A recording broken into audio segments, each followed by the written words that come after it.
Hello friends, आज हम discuss करेंगे कुछ इंपॉर्टेंट सवालों के बारे में जो हार्ट अटैक के इमरजेंसी मैनेजमेंट संबंधित आपके दिमाग में आते हैं। हमने ऑलरेडी हार्ट अटैक की इमरजेंसी मैनेजमेंट पर काफ़ी वीडियोस किए हैं। ये इस टॉपिक का सेकंड पार्ट है। इस फर्स्ट पार्ट में हमने ऑलरेडी कुछ क्वेश्चंस को आंसर किया था जो कॉमन लोगों के दिमाग में आते हैं हार्ट अटैक संबंधित। आज कुछ और क्वेश्चंस को हम आंसर करने का प्रयास करेंगे जिससे आपकी क्वेरीज क्लियर हो जाए। फिर भी यदि कोई डाउट या क्वेरी रहती है तो आप नीचे कमेंट सेक्शन में उनके बारे में बता सकते हैं, हम उन्हें भी एड्रेस करेंगे। टॉपिक पर जाने से पहले जो लोग हमारे चैनल पर नए हैं उन्हें रिक्वेस्ट करूंगा कि चैनल को सब्सक्राइब करें, वीडियोस को लाइक और शेयर करें। पहला क्वेश्चन ये है कि जब किसी व्यक्ति को हार्ट अटैक आता है तो क्या वो व्यक्ति को कुछ खाना पीना चाहिए या नहीं। यूजली अगर किसी व्यक्ति को हार्ट अटैक आता है तो टैबलेट्स उसको लेनी चाहिए पानी के साथ, लेकिन कुछ खाना नहीं चाहिए। यदि वो व्यक्ति खाता है और बाद में ऑपरेशन वगैरह की कोई ज़रूरत पड़ती है, एंजियोप्लास्टी की कोई ज़रूरत पड़ती है, तो उसमें प्रॉब्लम हो जाएगी क्योंकि वो ऑपरेशन करना इम्पॉसिबल हो जाएगा। हर ऑपरेशन के लिए लगभग 3 घंटे खाली पेट चाहिए होता है, तो एंजियोप्लास्टी करना बड़ा मुश्किल हो जाएगा। और इस दौरान अगर वॉमिट वगैरह होता है तो वो खाना जो है श्वास नली में जा सकता है, जिससे जान जा सकती है। दूसरा ये है कि कई लोग इस दौरान अगर ये है कि कुछ मुंह में रखने की कोशिश करते हैं या खाने की कोशिश करते हैं तो वॉमिट होने का चांस वैसे भी हार्ट अटैक वाले पेशेंट में ज़्यादा होता है, तो इस दौरान वो रिस्क बढ़ सकता है। अगला क्वेश्चन लोग पूछते हैं कि हार्ट अटैक के बाद ये जो अदरक, लहसुन या इस तरह की चीज़ें ज़बान पर रखने को लोग बोलते हैं, ऐसा क्लेम करते हैं कि इससे नलियाँ खुल जाएंगी और प्रॉब्लम सॉल्व हो जाएगी, हॉस्पिटल जाने की ज़रूरत नहीं पड़ेगी। इनमें कितनी सच्चाई है? यूजली ऐसा कोई भी रिकमेंडेशन किसी भी किताब में कहीं पे भी नहीं लिखा है, किसी गाइडलाइन में कहीं नहीं लिखा है। आप ट्राई करना चाहें कर सकते हैं, हम रिकमेंड नहीं करते। ये क्लियर कट एक्सपेरिमेंट है, खाली पेट रहना ही बेस्ट है। इस तरह की चीज़ों का मुंह में रखेंगे तो इसमें थोड़ा बहुत अगर खून पतला करने की प्रॉपर्टी है भी और या नलियों को डायलेट करने की नाइट्रेट्स इसमें है भी, तो भी वो कुछ खास असर नहीं करने वाले हैं और पेशेंट को इससे फ़ायदा होने के बदले उल्टा नुकसान हो सकता है। इस इशू को एड्रेस करने के लिए हमने ऑलरेडी पूरा डिटेल वीडियो किया है, तो आप उसे चेकआउट कर सकते हैं। अगला क्वेश्चन जो लोग हमसे पूछते हैं कि जब मैं हॉस्पिटल पहुंचूंगा तब क्या किया जाएगा हार्ट अटैक के मैनेजमेंट वाले पेशेंट के लिए। यूजली अगर किसी व्यक्ति को हार्ट अटैक होता है तो कितने तरह का हार्ट अटैक है, उसको कौन से टाइप का हार्ट अटैक है, कौन सी नली का हार्ट अटैक है, ये देखा जाएगा। अगर दवा नहीं दी गई है ऑलरेडी तो वो दी जाएगी। उसके बाद अगर पेशेंट को ऐसा हार्ट अटैक है जहाँ पे नली को तुरंत खोलने के लिए ब्लड पतला करने की थ्रोम्बोलिटिक थेरेपी देने की ज़रूरत है तो वो दिया जाएगा। अगर एंजियोप्लास्टी की फैसिलिटी अवेलेबल है तो वो किया जाएगा। अगला क्वेश्चन लोग हमको पूछते हैं कि थ्रोम्बोलिटिक थेरेपी और एंजियोप्लास्टी में डिफरेंस क्या है, दोनों में क्या अच्छा है। इंजेक्शन वाली थेरेपी यूजली थोड़ी सी आउटडेटेड है, वो तब यूज़ की जाती है जब एंजियोप्लास्टी अवेलेबल नहीं है और उससे नली को थोड़े टाइम के लिए खोला जा सकता है ताकि थोड़ा टाइम मिल जाए, पर उसका सक्सेस रेशियो नली को पूरी तरह से खोलने का खाली 30 to 50% ही रहता है और कई बार 1-2% केस में सीवियर ब्लीडिंग होने का रिस्क भी रहता है। जबकि जो एंजियोप्लास्टी वाला थेरेपी है उसमें नली के खुलने का चांस 95 to 99% रहता है और प्रॉब्लम्स होने का चांस 1-2% रहता है। हालांकि अगर एंजियोप्लास्टी अवेलेबल है तो पेशेंट को डायरेक्ट ही भेजना चाहिए एंजियोप्लास्टी के लिए, पर कोई कारण से अगर एंजियोप्लास्टी डिले हो रही है तो फिर इंजेक्शन देना चाहिए।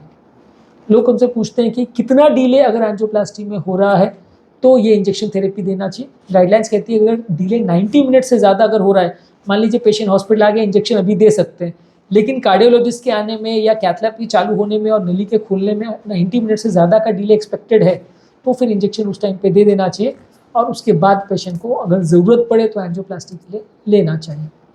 अगला क्वेश्चन लोग पूछते हैं कि अगर किसी व्यक्ति को इंजेक्शन दे दिया है तो क्या तब भी एंजियोप्लास्टी लगेगी। यूजली इंजेक्शन नली को खाली टेम्पररी खोलते हैं। 85 to 90% पेशेंट्स को एंजियोप्लास्टी उसके बावजूद भी लगती है और आइडियली 24 घंटे के अंदर एंजियोप्लास्टी हो जानी चाहिए। अगर इंजेक्शन देने के बाद एंजियोप्लास्टी नहीं करते हैं तो दोबारा हार्ट अटैक होने का रिस्क रहता है। मान लीजिए अगर इंजेक्शन फेल हो जाए तो क्या करना है।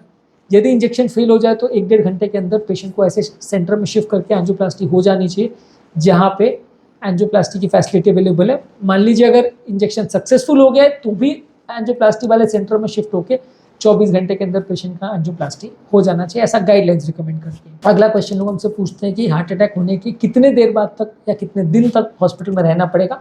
यूजली 2 से 4 दिन तक हॉस्पिटल में रहना पड़ता है, डिपेंडिंग पेशेंट की कंडीशन कैसी है, एंजियोप्लास्टी हुआ है या नहीं हुआ है, होने के बाद पेशेंट की कंडीशन कैसी है और रिस्पॉन्स ओवल कैसा है, ईसीजी सेटलमेंट कैसा है, बीपी वगैरह कैसा है। इसके हिसाब से 2 से 4 दिन 5 दिन तक आप एक्सपेक्ट कर सकते हैं कि आपको हॉस्पिटल में रहना पड़ेगा। अगला क्वेश्चन लोग हमको पूछते हैं कि डिस्चार्ज होने के कितने दिन के बाद मैं अपना काम चालू कर सकता हूँ। यूजली डिस्चार्ज होने के बाद 10 से 15 दिन के बाद आप थोड़ा बहुत टेबल वर्क या डेस्कटॉप वर्क टाइप चालू कर सकते हैं। उसके बाद आप लगभग एक आध महीने में अपना नॉर्मल या थोड़ा हेवी काम भी कर सकते हैं। जैसा आपकी रिकवरी है, जैसा आपका ओवरऑल रिस्पॉन्स है और जैसा आपकी दवाइयों का स्टेटस है, काफ़ी कुछ उस पर डिपेंड करेगा कि आप कितने जल्दी काम कर सकते हैं। अगला क्वेश्चन लोग हमको पूछते हैं कि हार्ट अटैक के बाद अगर ट्रीटमेंट हो गया उसके बाद दोबारा तकलीफ हो रही है तो क्या? अगर दोबारा तकलीफ हो रही है, दोबारा उसी तरह का प्रॉब्लम हो रहा है, खासकर अटैक के कुछ दिन बाद, और स्टेंट किया है या नहीं किया है, तो दोबारा अटैक तो नहीं आ गया, उसको चेक करने के लिए आपको तुरंत ईसीजी एटलीस्ट करना चाहिए, इको करना चाहिए, और ज़रूरत पड़े तो फिर से चेक एंजियो भी करना पड़ सकता है, क्योंकि हार्ट अटैक के महीना 15 दिन के अंदर दोबारा अटैक आने का थोड़ा खतरा रहता है। तो वैसे दौरान पे आपको चेक करना चाहिए, और अगर ज़रूरत पड़े तो एंजियो वापस से करना पड़ सकता है। अगला क्वेश्चन लोग हमको पूछते हैं कि अगर मान लीजिए मुझे हार्ट अटैक का सिम्टम हुआ लेकिन सिम्टम अपने आप चले गए, उसके बाद क्या करना चाहिए? सिम्टम नहीं हो रहे, दर्द अपने आप ठीक हो गया, तो वैसे केस में भी आपको हार्ट का पूरा डिटेल इवैल्यूएशन करना चाहिए, क्योंकि माइनर अटैक हुआ ऐसा हो सकता है, थोड़े दिन के बाद मेजर अटैक आ जाए वैसा हो सकता है। तो वैसे केस में आपको हार्ट का डिटेल चेकअप करवाना चाहिए, और अगर कोई ब्लॉकेजेस वगैरह कुछ निकलता है तो उसे ट्रीटमेंट करना चाहिए, ताकि दोबारा हार्ट अटैक होने का चांस काफ़ी कम हो जाए। अगला क्वेश्चन लोग हमसे पूछते हैं कि कार्डियक रिहैबिलिटेशन क्या है और हार्ट अटैक के बाद ये क्यों करना रहता है? कार्डियक रिहैबिलिटेशन बेसिकली वो प्रोसेस है जिसमें हार्ट अटैक के बाद आपको अपनी नॉर्मल लाइफस्टाइल में लाने के लिए प्रेरित किया जाता है। चलना फिरना, उठना बैठना, सब कुछ नॉर्मलाइज करने का प्रयास किया जाता है। आपका रूटीन वर्क में आपको लाने का प्रयास किया जाता है। दवाइयों के इफेक्ट्स और साइड इफेक्ट्स को देखा जाता है।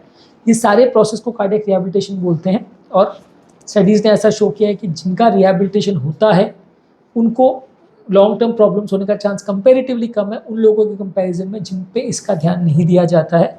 तो इसलिए हर पेशेंट जिसको हार्ट अटैक आया उसका प्रॉपर रिहैबिलिटेशन होना चाहिए। अपने आप प्रॉब्लम यह है कि रिहैबिलिटेशन पे इंडिया में उतना ज़्यादा वर्क कोई भी नहीं करता, उतना ज़्यादा मेहनत कोई नहीं करता, इसलिए लेकिन हाँ, इस पर मेहनत करने से फ़ायदा ज़रूर होगा। मेरे चैनल पे ऑलरेडी कार्डियक रिहैबिलिटेशन पर काफ़ी वीडियोज़ हैं, वो आप चेकआउट कर सकते हैं। लोग हमसे पूछते हैं कि हार्ट अटैक के दौरान इमरजेंसी मेडिकल सर्विसेज या जो एम्बुलेंस वगैरह बुलाते हैं वह स्टाफ वगैरह का क्या रोल रहता है?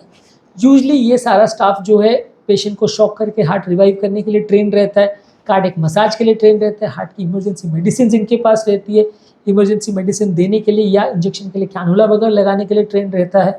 पेशेंट को सेफली घर से हॉस्पिटल तक शिफ्ट करवाने के लिए ये स्टाफ रिस्पॉन्सिबल रहता है। तो इमरजेंसी मेडिकल सर्विसेज का बेसिकली रोल रहता है कि वो आपको घर से हॉस्पिटल तक सेफली शिफ्ट कर सके, ताकि हॉस्पिटल बाद में अपना टेक ओवर कर सके और आपको प्रॉपरली मैनेज किया जा सके, हॉस्पिटल में कैथ लैब वगैरह तक आपको पहुंचाया जा सके। यहाँ पे इमरजेंसी मेडिकल सर्विसेज का रोल आता है। हार्ट अटैक के बाद कॉम्प्लिकेशंस क्या क्या हो सकते हैं? हार्ट अटैक के बाद सडन जान जा सकती है, क्योंकि सडन रिदम चेंज हो जाता है, ये प्रॉब्लम हो सकती है। हार्ट की दीवार जो कच्ची हो गई वो सडनली फट सकती है, जिससे जान का खतरा हो सकता है। हार्ट में सडन रिदम का प्रॉब्लम हो सकता है। हार्ट में कोई क्लॉट बनता है तो ब्रेन में जा सकता है या शरीर में कहीं भी जा सकता है। क्लॉट एम्बोलाइजेशन हो सकता है।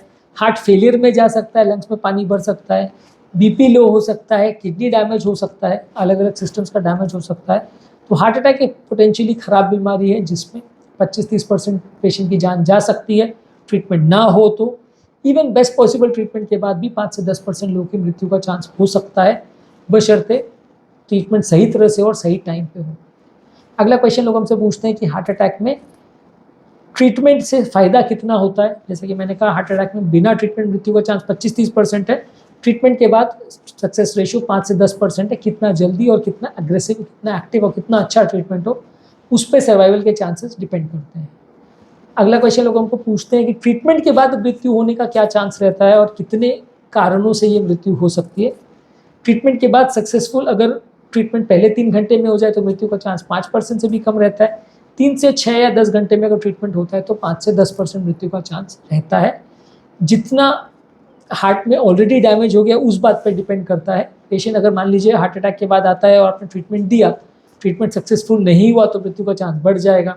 सक्सेसफुल हुआ लेकिन ऑलरेडी हार्ट को काफ़ी डैमेज हो चुका था देरी की वजह से, तो भी मृत्यु का चांस ज़्यादा रहेगा। कई तरह के कार्डियोवास्कुलर कॉम्प्लिकेशन जो है वो ट्रीटमेंट करने के बावजूद भी रहते हैं, और कई बार ट्रीटमेंट होने के बाद भी स्टेंट संबंधित कॉम्प्लिकेशन, दवाइयों के रिएक्शन होने का चांस, ब्लीडिंग वगैरह होने का चांस, इन्फेक्शन होने का चांस, ये सब भी रहता है, जिसकी वजह से ट्रीटमेंट या एंजियोप्लास्टी करने के बावजूद भी रिस्क जीरो नहीं होता, कम हो जाता है पर जीरो नहीं होता। अगला क्वेश्चन लोग हमसे पूछते हैं क्या ये पॉसिबल है कि किसी को साइलेंट हार्ट अटैक हो जाए, पेन ही ना हो? 10 से 15% पेशेंट्स में हार्ट अटैक पूरी तरह से पेनलेस या साइलेंट भी हो सकता है। ऐसे केस में आपको कोई और सिम्टम्स या प्रॉब्लम अगर पेशेंट को हो रही है, जैसे घबराहट, बेचैनी, पसीना वगैरह कुछ हो रहा है, तो उसको देखने की, जांच करने की ज़रूरत है और तुरंत हॉस्पिटल जाके ईसीजी करवाने की ज़रूरत है। बहुत सारे ऐसे केसेस मिस हो जाते हैं जिसकी वजह से पेशेंट को जान का खतरा हो जाता है। अगला क्वेश्चन लोग हमसे पूछते हैं, क्या स्ट्रेस या emotional factors heart attack trigger कर सकते हैं? सडन बहुत ज़्यादा स्ट्रेस हो या बहुत ज़्यादा एंग्जाइटी हो, बहुत ज़्यादा बेचैनी हो, तो बॉडी में स्ट्रेस हार्मोन्स रिलीज होते हैं और ये स्ट्रेस हार्मोन्स हार्ट अटैक करवा सकते हैं। ये स्ट्रेस हार्मोन्स को यदि हम कंट्रोल करते हैं तो हार्ट अटैक होने का चांस कंपैरेटिवली कम हो जाता है। अगला क्वेश्चन लोग हमसे पूछते हैं कि हार्ट अटैक में सिंपल पेन किलर्स अगर हम लेते हैं पेन कम करने के लिए, तो क्या उसका कोई फायदा हो सकता है?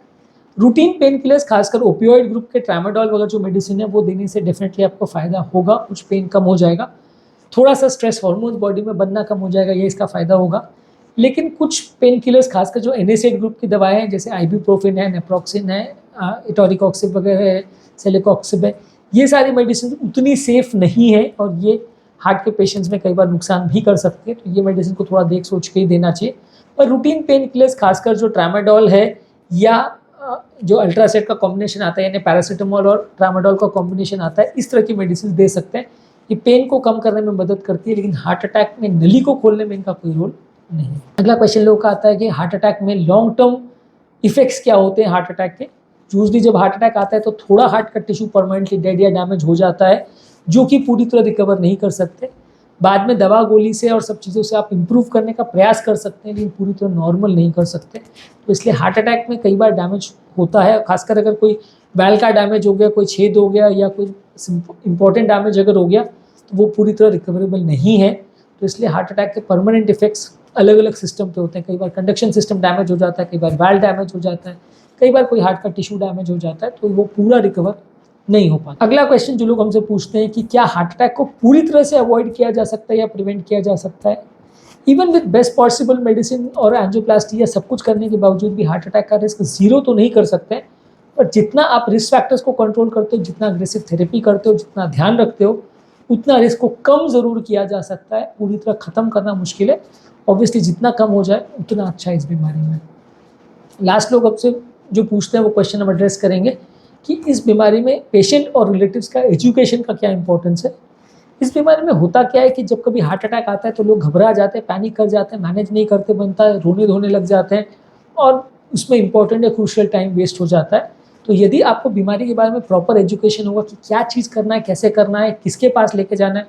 कई बार ये है कि लोग अपने पहले जनरल प्रैक्टिशनर के पास ले जाते हैं, फिर वो फिजिशियन के पास भेजता है, फिर वो कार्डियोलॉजिस्ट के पास भेजता है, तो पेशेंट इधर से उधर खाली धक्के खाता रहता है, परेशान होता रहता है।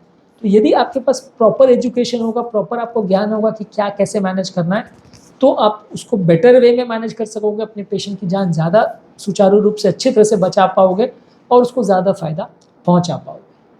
उम्मीद करूंगा कि आज के टॉपिक में कुछ नई बातें जानने को मिली होगी। फिर भी अगर कुछ क्वेश्चन क्वेरीज हैं तो आप नीचे कमेंट सेक्शन में लिख सकते हैं।